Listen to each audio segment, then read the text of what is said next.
Hi, it's Mike from Custom Cruise. Here we are. This is the BM handlebar mount. Okay, this goes on your switch gear. So basically this will line up with 2 bolts, and the top plate normally would have this many holes in, which it will when it's finished.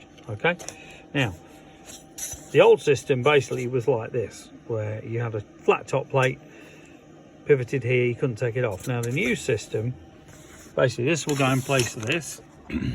Okay, giving you a mount. They do a long one and a short one, and then this goes on that ball. So it means if you've got a conventional sat nav with a ball mount, you don't actually need that at all. You can just put it straight on. But when you put it inside this thing, you can tighten this up to make it stiffer or looser. So the new system actually means you have got 2 options. This is actually one we make. You can't buy this anymore, they don't do it.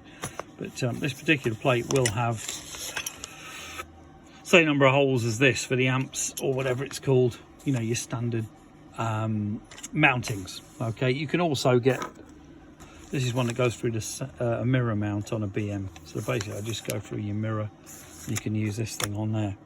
Okay, but these are the various options that we've got now from Ztechnik or Tech Mount. If you're interested, give us a call, 01773835666, alternatively customcruisers.com. Thank you.